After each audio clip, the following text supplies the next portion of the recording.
Hello everyone. We're going to do another God is video. And last time we talked about, which one did we do? God is powerful. That's right. So this time we're going to talk about God is all-knowing. What does that mean? God is all-knowing. It means that God knows Everything? That's right. God knows everything. What?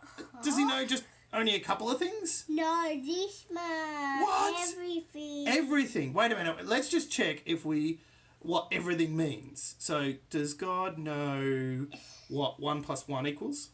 Yes. Okay, that's easy, isn't it? Does God know what someone's doing on the other side of the world and on this side of the world? Yes. Does God know...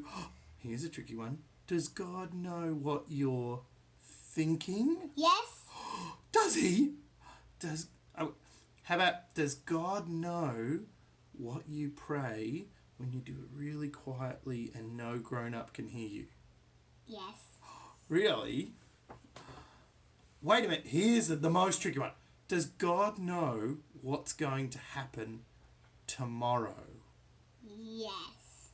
And the next day? Yes. And the day after that? Yes. And what happened 100 years ago? Yes. And what is going to happen 1,000 years from tomorrow? Yes. Wait, does God know what's going to happen with the coronavirus? Yes.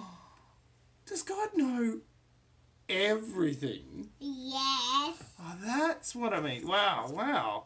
So, why is that a good thing that God knows everything? I don't know. You don't know? Why?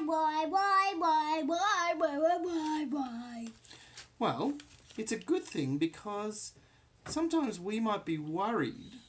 Duh? Why do you think we get worried? Because we don't know everything, do we? We get worried because we're like, oh no, are we going to get sick? Or what? What?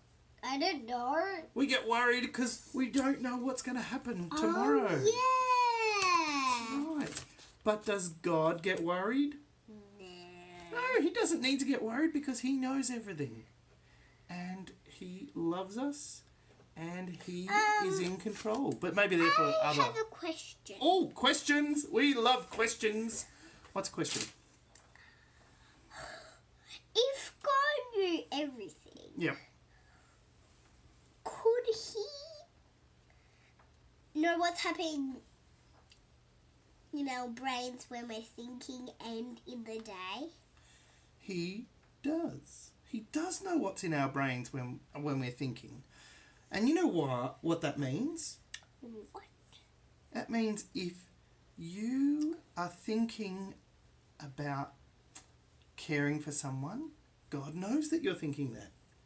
And if you're thinking that you don't like someone and you getting really angry with someone and you would like to hurt someone, guess what? God knows that too. He knows what's going on in our brains. That's why God says not just that we're not allowed to hurt people, but we're also not allowed to hate people. Hate is not a good word. No, it's not a good word, is it? But sometimes we feel that, well, I hate that, or I hate that person. But does God want us to hate people? No. We can be disappointed, or we can tell someone like we want a different dinner or something. But Yes, we can be disappointed with what we get for dinner. Kids know about that. Yeah. And we can be upset with people who are mean to us and things. But should we hate people? hate, nah. No. I think we should go that as a red choice and chuck that away into the garbage, right? That's a good idea. So what does Jesus ask us to do, even for those people who hurt us? I don't know. I think you might remember. know. He says to love our enemies. He says he wants us in our brains and in our hearts to care for people. But not just in our brains and our hearts. He actually wants us to help people as well. I know.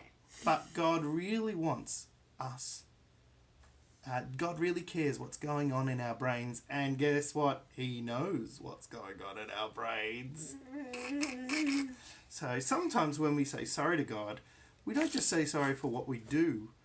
Sometimes it's good to say sorry to God for even what we think and what we're letting going on in our brains. Like, oh, I was thinking too much about being selfish.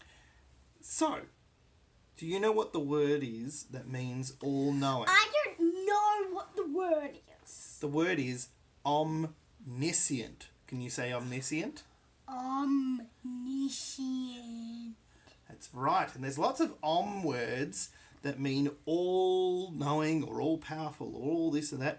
So last time we talked about all-powerful. Question.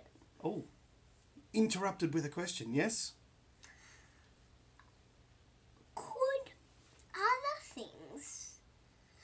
What other things could be in interiotic like that word?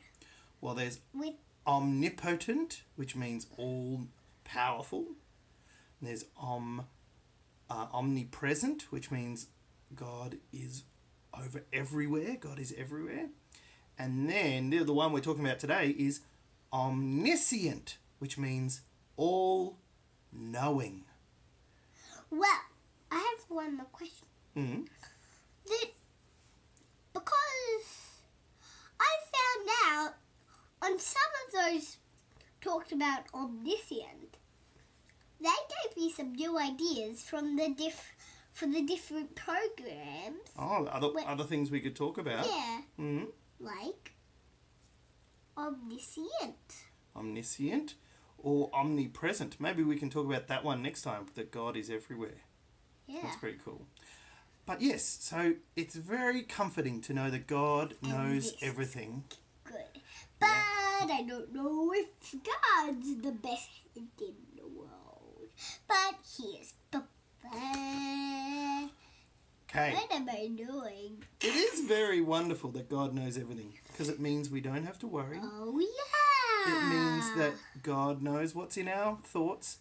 And lastly, the last thing I want to say, it also means that when we're alone and we talk to God, God knows what we're saying. And he knows how we're feeling. And he knows what we're thinking.